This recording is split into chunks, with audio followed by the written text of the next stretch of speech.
In this video, we break down the lean startup into 3 key ideas that explain why most startups fail before they even begin. Why most startups fail. Most startups don't fail because the idea was bad. They fail because something went wrong before the idea ever had a chance. Before customers, before revenue, before the market could even say yes or no. The most dangerous mistakes don't look like mistakes. They look smart, efficient, logical. And once those decisions are made, failure becomes invisible because no one knows exactly when it started. And stay until the end, because there's a 4th idea in this book that most people overlook, and it completely reframes the other 3. Early decisions are irreversible. At the earliest stage, every startup looks the same. There is excitement, confidence, and a clear plan to execute. Founders feel pressure to move fast, to build, to show progress. What they don't see is that early decisions carry asymmetric consequences. Some choices keep options open, others quietly remove them. The lean startup exists to explain this exact problem. Why so many startups collapse without a clear moment of failure?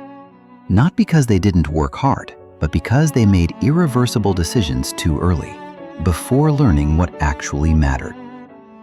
Building does not equal learning. Idea 1. Building before learning. Most startups begin by building. It feels natural. You have an idea, you imagine a solution, you start executing. This creates relief. Something is happening. Progress feels real. But here is the hidden issue. Early-stage startups don't have knowledge yet, only assumptions about customers, about problems, about value. When you build before learning, those assumptions solidify into structure, code, features, teams. The mistake is not technical, it's epistemological. You are acting as if you already know what you don't yet know. And once something is built, changing it becomes expensive, financially and psychologically. Instead of testing reality, you commit to a version of it. Options disappear before you realize they existed. The frustration arrives later, when learning finally happens, and the cost of changing direction is already too high. Assumptions harden fast. Imagine moving into a new apartment and buying all the furniture before living there. Couch, table, bed, everything looks right on paper. Then reality shows up. The couch blocks the light. The table doesn't fit your routine. The space doesn't work the way you thought. Nothing is broken. It just doesn't fit. That's exactly how most startups fail. They build products before understanding people. They lock decisions before reality has a voice. And once everything is built, changing stops being flexible and starts being expensive. You didn't fail fast. You committed too early. I'll leave the most important takeaway for the payoff at the end. Activity is not validation. Idea 2. Confusing activity with validation. Early execution creates motion. Motion creates optimism. Roadmaps fill up. Features ship. Teams grow. This produces hope. It looks like momentum, but movement is not evidence. What actually happens is subtle. The more you build, the more attached you become to what you've built. Time invested becomes emotional investment. Effort turns into defense. Feedback still arrives, but now it threatens something real. Instead of asking, "What are we learning?" the question becomes, "How do we justify what we already made?" Validation is replaced by explanation. Learning is replaced by interpretation. Errors don't disappear, they get defended. The tension comes when reality finally pushes back, and adapting feels like tearing something down instead of moving forward. At that point, activity has created commitment, but not understanding. Motion creates attachment. In the late 2000s, Quibi raised almost $2 billion before a single user proved they actually wanted it. Big executives, Hollywood deals, massive production. Everything looked like success. They launched fast, they shipped content, they spent aggressively. But none of that was validation. No one asked the real question early enough. Would people actually use this? By the time the answer arrived, it was too late.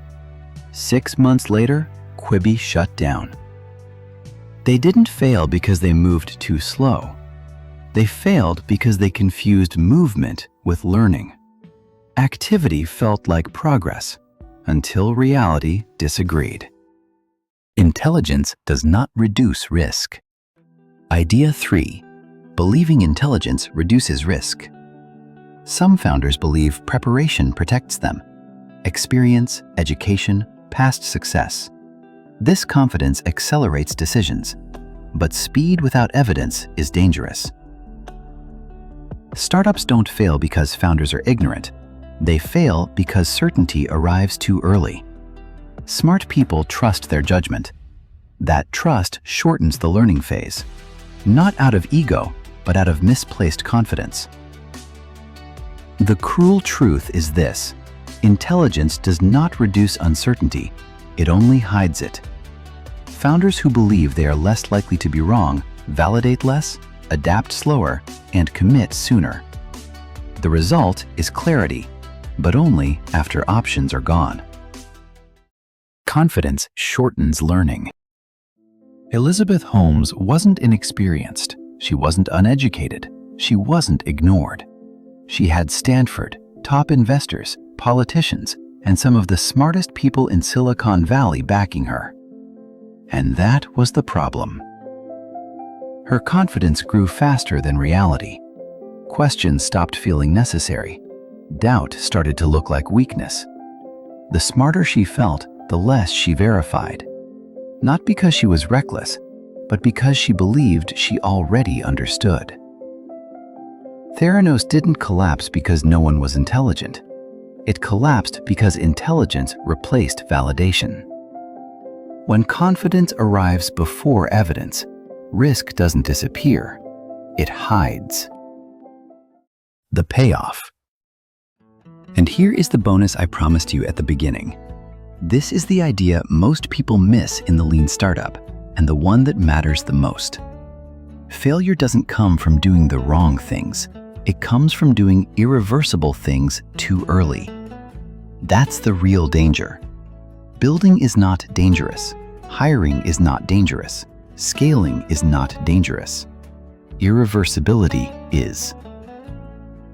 Every decision that locks you in, a fixed product, a fixed customer, a fixed narrative, shrinks your future without you noticing.